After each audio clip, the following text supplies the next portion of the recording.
जय सिया राम।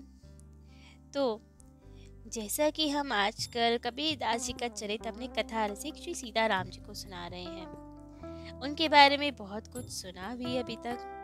परंतु उस समय और आज भी कई लोग, कई संप्रदाय ऐसा मानते हैं कि कबीरदास जी तो निर्गुणिया संत थे, अर्थात निर्गुण निराकार भगवान को मानते थे।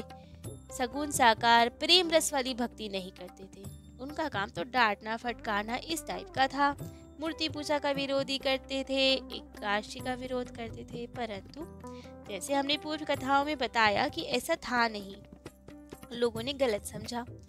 तो अब कई लोगों ने जैसे समझा कि ये केवल ज्ञान मार्गी संत थे, शुष्क ज्ञान था, प्रेम भक्ति भाव नहीं था। तो ये क्यों प्रसिद्ध हुआ? क्योंकि एक बार श्री हरिराम व्यास जी, ये बहुत बड़े संत थे, वृंदावन में रहते थे। तो उनका सत्संग चल रहा था और उन्होंने सत्संग करते करते कह दिया कि कबीरदास जी तो ज्ञानी थे, भला वो क्या हमारे वृंदावन की निकुंज लीला के रहस्य जाने, वो कहाँ से भक्ति भाव को जाने। तो अब ये कह तो दिया उन्होंने, परंतु ये कहने के बाद जब वे अपनी भक्ति पूजा में लगे, अपना ध्यान में लगे, ध्यान करने लगे, तो अब श्री राधा कृष्ण जी युगल सरकार उनके ध्यान में ही ना आए। अन्यथा जब भी वे अपनी ध्यान में बैठते थे तो ठाकुर जी, ठकुराइन जी खूब प्रेम से लीलाएं करते थे, उनके ध्यान में आते थे, नित्य आते थे, नित्य उन्हें दर्शन होता था। परंतु ये क्या हुआ, वो दर्शन ही नहीं दे रहे। बहुत व्याकुल हुए, बहुत प्रयास किया, स्थान बदला, अपने मन को एकाग्र किया, सब व्यर्थ, कुछ हो ही नहीं रहा था। उनके ध्यान में कृष्ण जी, राधा जी आ ही नहीं रहे थे। तो बहुत दुखी हुए और फिर अपने गुरुदेव श्री हित हरिवंश के पास गए और उनसे कहा कि गुरुवर क्या हो गया, मैं बहुत व्याकुल हूँ। आपने तो आशीर्वाद दिया था कि लाडली जी, लाल जी तो नित्य मेरी गोद में खूब प्रेम से खेला करेंगे, अपने दर्शन देंगे, लेकिन आजकल मुझे दर्शन ही नहीं हो रहा, बहुत विपत्ति में हूँ। विपत्ति अर्थात विपत्ति, जब भजन ना हो वो ही विपत्ति है। जैसे रामचरितमानस जी में हनुमान जी कहते हैं, कह हनुमंत विपत्ति प्रभु सोई, जब तब सुमिरन भजन ना होए। संसार की विपत्तियां कुछ नहीं होती, विपत्ति तो असली तब है जब ठाकुर जी का सुमिरन ना हो, उनका भजन ना हो। तो वही स्थिति थी व्यास जी की, हरे राम व्यास जी की, संत की। तो उन्होंने कहा कि बहुत विपत्ति में हूँ, मेरे को दर्शन नहीं हो रहे, मेरा मन व्याकुल है। तो उन्होंने पूछा कि क्या क्या हुआ जो ऐसा हुआ। तब उन्होंने याद आया और उन्होंने सब बात बताई कि हाँ, मैंने ऐसा तो कहा था कबीरदास जी के बारे में कि वे तो निर्गुणिया संत है, उन्हें कहाँ प्रेम भक्ति भाव का पता, निकुंज लीलाओं का पता। तब तो गुरुदेव समझ गए और उन्होंने कहा, भक्त अपराध लगा है तुम्हें। यदि भक्त का, भगवत ठाकुर जी का या उनके प्यारे भक्तों का, संतों का अपराध होता है तो ठाकुर जी नहीं मानते, तो रूस के चले जाते हैं। तो यही हुआ है तुम्हारे साथ, कबीरदास जी का अपमान हुआ है जो ठाकुर जी नहीं सहन कर रहे, इसलिए तुम्हें दर्शन नहीं दे रहे। अब तो वे बहुत दुखी कि हम क्या करें, अब कैसे दर्शन प्राप्त हो। तब गुरुवर ने बताया कि अब आप यमुना जी के तट पर जाएं, खूब प्रेम से नाम स्मरण करें और ध्यान लगाए कबीरदास जी का। कबीरदास जी का नाम जपे, जब वे दर्शन देने आएंगे तब उनसे क्षमा प्रार्थना करना। तो उन्होंने ऐसे ही किया और कबीरदास जी आप ही गए दर्शन देने। इन्होंने क्षमा मांगी तो उन्होंने क्षमा कर भी दी और इन्होंने कहा, मुझसे अपराध हुआ जो मैंने आपको ऐसे कहा, मैं भक्त की भावनाओं को समझ ही नहीं पाया कि आप तो उच्च भक्त है, प्रेमी भक्त भी हैं। हमें ऐसे ही लगा कि आप निर्गुणिया हैं, क्योंकि आपकी भाषा ऐसी थी।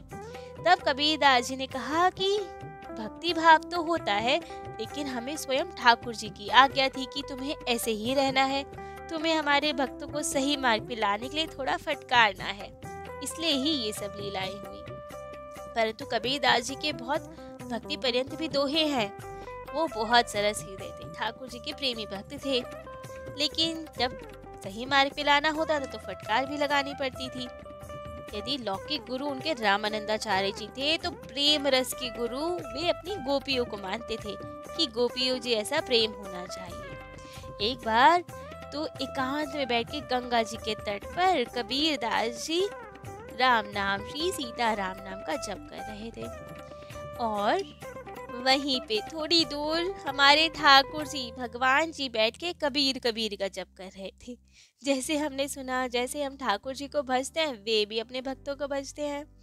तो अब कबीर दास जी के थोड़ा विक्षेप हुआ और उन्होंने देखा कि ये कबीर कबीर कौन बोल रहा है। जाके देखा तो ठाकुर जी बैठे हैं। तो ठाकुर जी से बोला, अरे आप ये क्या कर रहे हैं, आप मेरे नाम का जप क्यों कर रहे हैं। तब ठाकुर जी ने कहा, मन ऐसा निर्मल भया जैसे गंगा नीर, पीछे पीछे हरी फिरे कहत कबीर कबीर। मैं तुम्हारे पीछे पीछे ही फिरता हूँ, तुम्हारा नाम का जप करते मुझे बहुत आनंद आता है। तब कबीर दास जी ने उत्तर दिया और कहा, कबीरा कबीरा क्यों कहे जा जमुना के तीर, एक गोपी के प्रेम में बह गए कोटि कबीर। तो ये था गोपियों का सम्मान उनके हृदय में, कि गोपियों का प्रेम तो इतना उच्च है ना, वे सारा घर का काम भी करती है फिर भी ठाकुर जी का सुमिरन करती रहती है और अलौकिक प्रेम करती है उनसे। तो ये कबीर दास जी ने कहा कि मेरा सुमिरन क्यों करते हो, एक गोपी के प्रेम में तो करोड़ों कबीर बह जाएंगे। तो ये थी कबीर दास जी की भाव स्थिति। वे सिर्फ शुष्क ज्ञानी नहीं थे, वे तो खूब प्रेमी भक्त थे, भावपूर्ण हृदय के थे। तो अब जैसे हमने कल श्रवण किया कि वे बाजार में थे और भाव को लेके बस सोच में पड़ गए थे कि भाव सहित हरि बोल, ठाकुर जी बिना भाव के क्यों मिलने लगे, जब एक कपड़ा भी बिना भाव के नहीं मिलता। तो यही सब चिंतन कर रहे थे कबीरदास जी भाव से रिलेटेड। इतने में एक संत भगवान आए। संत आए और बोला कि कबीर जी हमें थोड़ा कपड़ा चाहिए। कबीर जी ने कहा, हाँ हाँ बिल्कुल। लेकिन उन्होंने संत से कहा, आप भाव नहीं पूछेंगे, यहाँ तो सब बिना भाव के कुछ बात ही नहीं करते। संत मुस्कुराए और कहा, यदि पैसे देके ही मुझे लेना होता तो दुकान पे नहीं जाता, तुम्हारे पास क्यों आता, तुम तो हमारे गुरु भाई हो, वैष्णव हो। तो हमारे पास पैसे तो कुछ है नहीं, लेकिन ठंड बहुत है और हमारे पे कपड़े नहीं हैं, तो यदि आप मुझे दे देंगे तो हमारा इंतजाम हो जाएगा।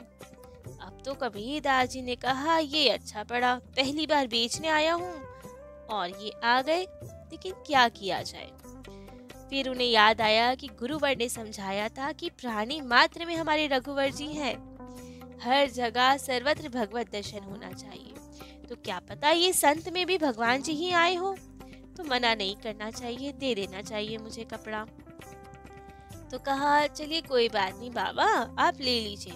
खोला और काटने लगे तो संत ने कहा, नहीं नहीं काट के मत दो, पूरा ही दे दो ना, अब इससे हमारे सारे कपड़े बन जाएंगे, हमारा अचला, हमारा आसन, लंगोटी, ऊपर का वस्त्र सब कुछ बन जाएगा, खूब आराम हो जाएगा। तो कबीरदास जी ने कहा कि बाबा ये बेचकर ही तो जो पैसे लेके जाऊंगा, उससे आधे पैसों से तो हमारे घर का भोजन आएगा और बाकी से मैं अगला कपड़ा बनाने का सामान खरीद पाऊंगा, क्योंकि हम घर पे कुछ नहीं रखते, उतना ही काम करते हैं जिससे रोटी पानी चल पाए। तो यदि मैं आपको सारा दे दूंगा तो फिर मैं अगला कपड़ा कैसे बनाऊंगा, हमारे पास तो धागा आदि कुछ बचा ही नहीं। संत भगवान ने कहा कि क्या करें, हमारे को तो पूरा ही दे दो तो हमारा काम चले, बहुत ठंड है भाई, कोई कपड़ा नहीं है हमारे पास, यदि पूरा दे दोगे तो पूरा बढ़िया इंतजाम हो जाएगा।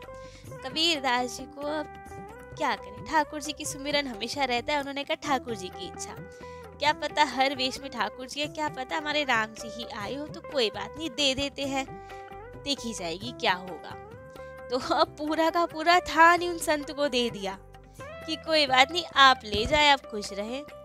अब थान तो दे दिया, परंतु घर क्या लेके जाएंगे।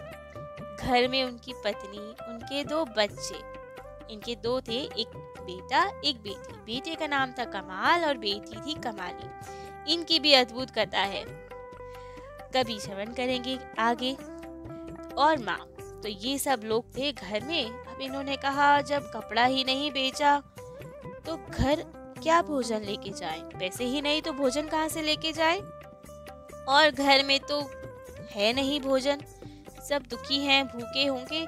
यदि मैं जाऊंगा और ये सब बताऊंगा तो बहुत डांट पड़ेगी माँ से, तो और पत्नी और बच्चों का भी मुख कैसे देखूंगा मैं। तो क्या किया जाए। तब इन्होंने कहा कि कोई बात नहीं, सबसे मुक्ति का एक मार्ग अपने गंगा जी के पास चलो। और बस अपने घर वालों से छुपने के लिए गंगा जी के तट पे कहीं झाड़ियों में जाके बैठ गए और खूब प्रेम से भजन करने लगे अपने, श्री सीताराम श्री सीताराम श्री सीताराम श्री सीताराम, अपना जप करते रहे कि ठाकुर जी देखे अब मैं तो घर जाऊंगा नहीं, वरना तो खूब डांट पड़ेगी घर जाकर। तो अब वहीं छुपे रहे, 3 दिन हो गए। ठाकुर जी को वहां चिंता कि ये तो घर गया नहीं, इसके परिवार वाले भूखे हैं और कैसे निर्वाह हो। ठाकुर जी अब सब भक्तों का योगक्षेम स्वयं वहन करते हैं। ठाकुर जी ने कहा इसको कोई चिंता नहीं, लेकिन मुझे तो है। ठाकुर जी के लिए जैसे कहा जाता है, अपने अपने घरन की सब काहू को पीर, तुम्हें पीर सब घरन की, धन्य धन्य रघुवीर। अपने अपने घर की तो सबको चिंता होती है, लेकिन एक हमारे राम जी हैं जिन्हें सबकी चिंता है। तो कबीरदास जी तो भजन में मग्न, उन्हें नहीं पता क्या दिन हो रहा है क्या रात हो रही है, घर में सब भूखे हैं या क्या, वे तो अपना भजन कर रहे हैं। यहाँ हमारे राम जी परेशान कि भक्त का निर्वाह करना है, भूखे कैसे छोड़ दे। तो अब उन्होंने स्वरूप बनाया अपना दिव्य, एक व्यापारी का स्वरूप बनाया और 500 बैलगाड़ियों में खूब सामान भर लिया। किसी में चावल, किसी में अनाज, किसी में वस्त्र, किसी में आभूषण, भर कर दालें चावल मसाले, 500 बैलगाड़ियों का पूरा बड़ा जत्था आ रहा है। और उसमें बैठे हमारे सांवरे सरोने ठाकुर जी और आवाज लगाते हुए ढूंढते हुए जा रहे, अरे कबीर सेठ जी का घर कहाँ है, कबीर जी कहाँ रहते हैं। गांव के लोग कहते हैं अरे कबीर सेठ तो कोई नहीं है यहाँ पे। कह रहे नहीं, यही कहीं है, हमें पता है, उनके घर सामान पहुँचाना है हमें, उनका बहुत अच्छा व्यापार हुआ है, बहुत बड़े सेठ ने उनका वो खरीदा है कपड़ा, तो ये सब उसका मूल्य चुका रहे हैं हम। सब परेशान कि ऐसा तो हो नहीं सकता। कह रहे फकीर कबीर जुलाहा कबीर तो यहाँ रहता है, कबीर सेठ कोई नहीं रहता। कहते नहीं नहीं वही होंगे, हम ही उन्हीं के घर जाना है। पूरे अब नगर बस्ती वाले परेशान कि इतना क्या कपड़ा बिक गया जो 500 बैलगाड़ियों में सामान आ रहा है। अब तो इन्होंने अपना नाम रखा केशव बंजारा। खूब सुंदर स्वरूप, पगड़ी धारण करे हैं और बंजारे का स्वरूप बनाकर खूब सुंदर लग रहे हैं और आ रहे हैं कबीर जी का पता पूछते हुए। अब जैसे तैसे उनके घर पहुंचे तो इनकी माता ने दरवाजा खोला। इन्होंने प्रणाम किया और कहा कबीर सेठ जी का घर यही है। माता ने कहा नहीं नहीं, हम सेठ वगैरह नहीं है, हम तो जुलाहा हैं, कबीर नाम तो है लेकिन कोई और कबीर को ढूंढ रहे होंगे आप। इन्होंने कहा नहीं नहीं, वो कबीर कपड़ा बुनते हैं। इन्होंने कहा कपड़ा तो मेरा ही बेटा बुनता है। तो उन्होंने कहा बस वही तो है, बस कबीर जी जिनके लिए हम ये सब मूल्य लेकर आए हैं, उनका कपड़ा बहुत बड़ा सुंदर बिका है, एक बड़े सेठ ने खरीदा है और उसी कपड़े का ये सब मूल्य है, तो रखवा लो। माता ने बहुत विरोध किया कि नहीं, आपसे कोई गलती हुई है, कोई और कबीर भी होगा, हमारी इतनी आमदनी नहीं है जो ये 500 बैलगाड़ियों का सामान का कपड़ा बिका हो। एक थान छोटा सा लेकर गया था वो तो। उन्होंने कहा नहीं, आप ही का है, आप जबरदस्ती रखो। माता ने बहुत विरोध किया कि ये सब हो क्या रहा है, बहुत दुखी की, परेशान की, ये सब क्या है, राजों को पता लग गया तो धोखाधड़ी का केस ना कर दे। तो माता ने कहा नहीं, हमारे बेटे का नहीं होगा, कोई और कबीर होगा। लेकिन अब ठाकुर जी तो लीला करने ही आए, उन्होंने तो बस कहा नहीं आप ही का है और बैलगाड़ियों से सामान उतरवाने लगे। अब तो पूरा घर भर गया, उनका घर तो छोटा सा था। अब तो आस पड़ोस के लोग भी खूब मदद करने आ गए। अब अमीरी देख के तो सब आ ही जाते हैं। और बाकी ये भी बात है, जा पर कृपा राम की हुई, ता पर कृपा करे सब कोई। जिस पे स्वयं राम जी की कृपा हो तो सब उसकी कृपा कर, सब उस पे कृपा करते हैं। तो खूब आस पड़ोस वाले भी सब आ गए मदद करवाने। उनको एक नया घर दिलवा दिया सामान रखने के लिए कि माता जी अब यहाँ सामान रख लीजिए। अब इतना सारा सामान वरना कहाँ रखते, रहते कहाँ। तो सब पड़ोसी ने खूब मदद की उनकी और सामान संभाला। अब तो माता दुखी कि कबीर कहाँ है, क्योंकि कबीर दास जी तो भजन कर रहे हैं, सामान इतना आया है, हो क्या रहा है, कबीर जी कहाँ हैं। अब तो उन्होंने आस पड़ोस वाले लोगों को ही कहा कि जाके मेरे बेटे को ढूंढ कर लाओ। सबको 5-5 रुपए दिए कि जो कबीर जी को ढूंढ के लाएगा उसको सबको मैं 5-5 रुपए दूंगी, आप ढूंढ के लाओ बस मेरे बेटे को। अब कबीर दास जी थे तो काशी में ही ना, तो अब इतने लोग गए, अब तो मिल गए, कबीर दास जी को लेकर आए घर पे। माता ने उन्हें सब बात बताई। कबीर दास जी देख के हैरान कि इतना सामान कहाँ से आया। समझते देर नहीं लगी कि मेरे ठाकुर जी ने लीला की है। प्रेम विभोर की ठाकुर जी आप कितना करते हो, इतना क्यों करते हो, सब हो जाता ना, आपको कष्ट करने की क्या आवश्यकता थी। परंतु अब ठाकुर जी इतना दे गए तो प्रेम विभोर थे ये। अब तो इन्होंने दोनों हाथ से लुटाना स्टार्ट किया और जितने लोग आए सब कुछ लुटाते चले गए। खूब इन्होंने भंडारे किए और जो आए सबको खूब पैसे, अन्न, जो भी सामान था इनका सब कुछ लुटाते गए कि जब ठाकुर जी ने दिया है तो उनके प्यारे भक्तों को ही सब दे दूं मैं। जब जो आज दे रहा है तो वो सदा ही देता है। ठाकुर जी करुणामय है तो हम कम थोड़ी है उनके भक्त, हम भी सब लुटाएंगे ठाकुर जी की भांति। तो खूब संत सेवा की, सबको भर भर के लुटाया उन्होंने। यहाँ तक कि अपने ताना बाना बुनने का भी सामान लुटा दिया कि अब हमें काम करना ही नहीं है। जब निर्वाह करने वाले ठाकुर जी बैठे तो हमें क्या पड़ी है, खिलाने वाले वो है तो हमें क्या करना। अब पहले इनके मन में थोड़ा संदेह था। ये कहते थे चलो कबीर उद्यम करे, बैठे देगा कौन, उद्यम के शीर लक्ष्मी पंखा के सिर पौन। कि अर्थात यदि हम उद्यम ही नहीं करेंगे तो लक्ष्मी जी थोड़ी आने की है, भोजन आदि की व्यवस्था कैसे होगी। परंतु अब ठाकुर जी की ये लीला देखकर ना अब तो उनके सारे संदेह मिट गए। कबीर दास जी को मलुक दास जी का दोहा याद आ गया। अजगर करे न चाकरी, पंछी करे न काम, दास मलुका कही गए सबके दाता राम। कि अजगर किसी की चाकरी नहीं करता, किसी की नौकरी नहीं करता, पंछी कोई काम नहीं करते, लेकिन राम जी है ना, सबको भोजन देते हैं, सबको देने वाले राम जी है। तो अब तो ये सब सोचकर उन्होंने अपना सारा सामान वो सब तो दान कर दिया, अपना ताना बाना बुनने का भी सामान सब लुटा दिया और खूब प्रेम से भजन करने लगे।